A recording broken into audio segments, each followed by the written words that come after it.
Suicide squad के episode 5 में हमें दिखाया जाता है कि उनके पास टाइम खत्म होने ही वाला होता है और इसलिए वो दौड़कर गेट के पास आते हैं, लेकिन दूसरी दुनिया का गेट बहुत ऊपर होता है। तो डेथशॉट नानाओ से कहता है कि तुम मुझे अपने ऊपर चढ़कर वहां जाने दो, लेकिन नानाओ मना कर देते हैं और उसी वक्त उनके गर्दन में लगे बॉम्ब भी साइन करने लगते हैं। तो परेशान होकर डेथशॉट रिक से उसे रोकने के लिए कहता है। इस पर रिक कहता है कि तुम लोग प्रे करो कि रीसेट सिग्नल वहां से भेज दिया गया हो, इस बारे में मैं भी कुछ नहीं कर सकता हूँ। ये सब सुनकर तो डेथशॉट बहुत ही ज्यादा गुस्सा करने लगता है। तभी पीसमेकर भी कहता है कि इस बॉम्ब को फटने में बस कुछ ही सेकंड बाकी है। क्लेमैन पूछता है कि कुछ सेकंड के बाद भी अगर बॉम्ब नहीं फटा तो इसका मतलब क्या होगा। तो पीसमेकर बताता है कि इसका मतलब उन लोगों ने सिग्नल भेज दी है और उल्टी गिनती शुरू कर देते हैं। वहीं डेथशॉट उसे ऐसा करते देखकर उस पर गुस्सा करने लगता है। तभी पीसमेकर की गिनती खत्म होने के साथ ही सिग्नल भेज दी जाती है और उनका बॉम्ब रिसेट हो जाता है। उसके बाद रिक कहता है कि तुम लोग अब सेफ हो, यानी तुम्हें अपने मिशन पर ध्यान देना चाहिए। हार्ली कहती है कि तुम्हारा मतलब क्या है। तो रिक उन्हें उनका मिशन याद दिलाते हुए कहता है कि हम सबसे पहले इस किंगडम के लोगों के साथ अपना रिलेशन अच्छा बनाएंगे। इसके लिए हम वार को खत्म करने में उनकी मदद करेंगे। बाकी सब भी उसकी बात से एग्री करते हैं और इसी के साथ वो किंगडम को जिताने के लिए फाइट में हेल्प करने लगते हैं और काफी हद तक वो जीत भी लेते हैं। लेकिन फिर एक दिन डेथशॉट के गन की बुलेट्स खत्म हो जाती है। उसके बाद सभी बैठकर डिसाइड कर रहे होते हैं कि क्या किया जाए। वहीं हार्ली मजे में बुलेट से सामने के पत्थर पर दिल बनाकर एंजॉय करने लगती है एंड डेथशॉट भी लाइक ये लड़की थोड़ी पागल है क्या। फिर सीसेल पीसमेकर को गन यूज करने के कारण नीचा दिखाने लगता है और फिर दोनों में छोटी सी बहस स्टार्ट हो जाती है। फिर क्लेमैन कहता है कि हार्ली और पीसमेकर भी गन्स का यूज करते हैं, इसलिए ये चीज हम सबको अफेक्ट करेगी। तो हार्ली सजेस्ट करती है कि हमें फ्राइंग पैन जैसे चीजों का अपना हथियार बनाना चाहिए, क्योंकि अक्सर जॉम्बी मूवी में जिसके पास भी पैन होता है वो सबसे स्ट्रॉन्ग वॉरियर होता है। तो क्लेमैन कहता है कि ये इडियट्स का ग्रैंड काउंसिल इस प्रॉब्लम को कभी सॉल्व नहीं कर पाएगा। तभी रिक कहता है कि जब मैं यहाँ एडवांस टीम के साथ आया था तो हम क्रैश नहीं हुए थे, इसका मतलब हमारा हेलीकॉप्टर वहीं होना चाहिए। डेथशॉट कहता है तो हमें जल्दी से वहां लेकर चलो। वहीं सीसेल उन लोगों के बिना ही आगे बढ़ने का डिसाइड करता है। फिर रिक कहता है कि लेकिन हमारा हेलीकॉप्टर एक माउंटेन के ऊपर गिरी थी, इसलिए हमें पहले वापस महल जाना होगा और शायद हम रात तक वहां पहुंच भी नहीं पाएंगे। ये जानने के बाद भी डेथशॉट जाने लगता है तो हार्ली उसे रोककर कहती है कि क्यों ना हम पहले बात ले ले।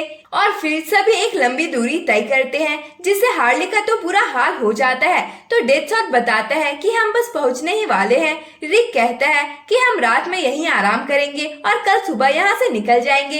इसी के साथ वो उस फोर्ट तक भी पहुंच जाते हैं। वहाँ उनके जेल का एक साथी उनका स्वागत करते हुए पूछता है कि तुम लोग वापस आ गए। तो हार्ली कहती है बस थोड़ी देर के लिए। फिर वह सभी को रात में होने वाले पार्टी में इनवाइट करता है। उसके बाद हमें सभी को डिनर पार्टी एंजॉय करते हुए दिखाया जाता है। तो हार्ली पूछती है कि तुम ये पार्टी क्यों कर रहे हो। तो वो बताता है कि उन्होंने हमें फाइट जीतने की खुशी में कुछ शराब दी है, इसलिए हम इस मौके को पूरा मजा लेना चाहते थे। फिर हार्ली कहती है कि क्या ये डील अनफेयर नहीं है, उन्होंने बस इसके लिए तुम लोगों को उनकी तरफ से लड़ने के लिए मना लिया। तो वो बताते हैं कि ऐसा लग सकता है, लेकिन एक्चुअल में उन्होंने हमें फोर्ट लाइन में फाइट करने के बदले इस जगह पर राज करने के लिए दे दिया है। वहीं एक दूसरा पिगमैन कहता है कि मुझे लगता था कि हम हमेशा विलेंस ही रहेंगे, लेकिन अभी ये किंगडम हम पर डिपेंड करता है। यह सुनकर हार्ली कहती है कि विलेंस हमेशा विलेंस ही होते हैं। वहीं क्लेमैन कहता है कि ये शायद ऐसा इसलिए बोल रहे हैं क्योंकि उन लोगों ने इन पर थोड़ी दया दिखा दी है। तभी वहाँ वही और कहकर कहता है कि तुम लोग बहुत स्ट्रॉन्ग और स्पेशल हो, इसलिए इनकी भावनाओं को नहीं समझ सकते। यह सुनकर हार्ली हैरानी से उसे घूरने लगती है। देन नेक्स्ट मॉर्निंग हार्ली उनसे वेपन की तरह यूज करने के लिए फ्राइंग पैन लेती है और फिर वो सभी उन्हें बाय बोलकर आगे बढ़ जाते हैं। रास्ते में वे कुछ अजीब पौधों को देखते हैं, पहाड़ों पर चढ़ते हैं, थोड़ी लड़ाई झगड़े करते हैं और फिर फाइनली एक लंबे ब्रिज को पार करके वहां पहुंच जाते हैं। वहां जाने पर उन्हें पता चलता है कि हेलीकॉप्टर तो एक ड्रैगन के घोंसले में लैंड हुई है। तो वो रिक से पूछते हैं कि क्या तुम्हें ये ड्रैगन का घोंसला ही मिला लैंडिंग के लिए। इस पर वो कहता है कि हमें पता नहीं था कि यहाँ एक ड्रैगन है और हमारे पास चेक करने का टाइम भी नहीं था। फिर हार्ली कहती है कि क्या ड्रैगन को खत्म करना स्टोरी का क्लाइमेक्स होगा, लाइक अ फाइनल बॉस और व्हाटएवर। सभी आगे क्या करना है इसके बारे में सोच ही रहे होते हैं। तभी क्लेमैन आगे आता है और खुद को एक अजीब प्राणी में ट्रांसफॉर्म कर लेता है। ये देखकर स्क्वाड के बाकी लोग कहते हैं कि क्या एक कैट है या फिर एक डॉग या फिर एक बर्ड। तभी वो फिर से ट्रांसफॉर्म होकर अपने रियल बॉडी में आ जाता है। तो पीसमेकर कहता है कि तुम कैसे एक्टर हो जो एक ड्रैगन से भी नहीं जीत सकते हो। यह सुनकर क्लेमैन उस पर भड़क जाता है और फिर उनके बीच में फाइट स्टार्ट हो जाती है।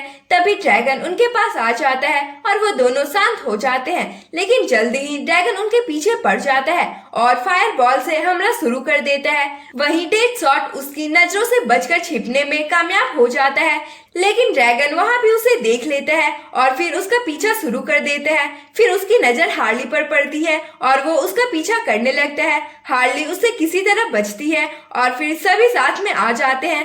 तभी ड्रैगन नानाओ को उठा लेता है। यह देखकर डेडशॉट कहता है कि वो आज एक अच्छा डाइट बनने वाला है। तो रिक गुस्सा करते हुए कहता है कि हमें उसे बचाना है। फिर क्लेमैन ड्रैगन के सामने एक ऊंची सी दीवार बना देता है और पीसमेकर एंड रिक उस पर अटैक करने के लिए आगे बढ़ते हैं। वहीं डेडशॉट अपने लास्ट एमओ से ड्रैगन की आंख में निशाना लगाता है, लेकिन वो ड्रैगन अपनी आंख बंद कर लेता है और बड़े ही आराम से बच जाता है। फिर वो गुस्से में आकर नानाओ को नीचे फेंक देता है। तो सभी उसके लिए चिंता करने लगते हैं, लेकिन नानाओ जल्दी ही आग लगने के कारण इधर उधर भागने लगता है और तभी ड्रैगन अपनी आग से उन्हें भूनने ही वाला होता है। लेकिन हार्ली अपने पैन को निकालती है जो कि बड़ा भी हो सकता था और आग को रिफ्लेक्ट कर देती है और उसके बाद वो तवे की तारीफ में बिजी हो जाती है। तभी ड्रैगन उस पर अपनी पूंछ से अटैक करने वाला होता है, लेकिन डेडशॉट सही टाइम पर आकर उसे बचा लेता है। फिर हार्ली डेडशॉट को वहीं छोड़कर घोंसले में जाने लगती है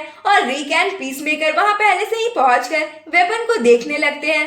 तभी रिक को सामानों के बीच में एक फोन दिखाई देता है जिसे वह अपने पास छुपा लेता है। फिर हार्ली भी वहां आ जाती है और एक रॉकेट लॉन्चर को उठा लेती है। इधर वो ड्रैगन डेडशॉट के पीछे बहुत ही बुरी तरह से पड़ा होता है। तभी हार्ली रॉकेट लॉन्चर को डेडशॉट की तरफ फेंक देती है। वहीं ड्रैगन की नजर पीसमेकर पर जाती है जो कि घोंसले में खड़ा था। तो वो उसकी तरफ जाने लगता है, लेकिन क्लेमैन उसकी पूंछ को पकड़कर उसे रोक लेता है। तभी डेडशॉट भी एक रॉकेट को ड्रैगन पर फायर कर देता है जिससे उसके पंखों में आग लग जाती है और वो उसे बुझाने के लिए तड़पने लगता है। उसी बीच ड्रैगन से बचने के चक्कर में डेडशॉट पानी में गिरने वाला था, लेकिन चट्टान को पकड़कर बच जाता है और ड्रैगन पानी में गिर जाता है। तभी डेडशॉट ने जिस चट्टान को पकड़ा था वो भी टूट जाता है और वो पानी में गिरने लगता है, लेकिन नानाओ उसे पकड़कर बचा लेता है। फिर वो सभी अपने लिए वेपन्स लेने के लिए जाते हैं जहाँ पीसमेकर को एक अंडा मिलता है। तो डेडशॉट पूछता है कि तुम इसका क्या करने वाले हो। इस पर वो कहता है कि मैं इसका आमलेट बनाने वाला हूँ और हार्ली से पैन मांगता है, लेकिन हार्ली तो उस पर भड़क जाती है और उससे अंडे को लेकर उसे प्यार करने लगती है। तभी वो क्रैक हो जाता है और उसमें से एक प्यारा बेबी ड्रैगन निकलता है जिसे देखकर हार्ली और खुश होने लगती है और ड्रैगन भी उसे अपनी मम्मी समझने लगता है, जिसे देखकर बाकी थोड़ा कंफ्यूज हो जाते हैं। फिर हार्ली उसका नाम ऑटर रखती है और उसे प्यार से आंटी बुलाती है। वहीं रिक मौका देखकर फोन से अमांडा को कांटेक्ट करके सारी बातें बताता है। तो उधर से उसे मिशन पूरा करने के लिए कहा जाता है। उसके बाद पीसमेकर हेलीकॉप्टर को चेक करके बताता है कि अब ये उड़ नहीं सकता है। तो सभी वेपन्स को पैक करके वहां से निकल जाते हैं। फिर कुछ दूर चलने के बाद हार्ली को कुछ जलने की स्मेल आती है। तो वो थोड़ा आगे जाकर देखते हैं कि वहाँ की फोर्ट गायब है और वहाँ 2 नए लोग भी देखने को मिलते हैं। अब आगे की मिस्ट्री अगले पार्ट में। तब तक के लिए please like share and subscribe our channel and see you in the next video. तब तक के लिए bye bye tata and thanks for watching.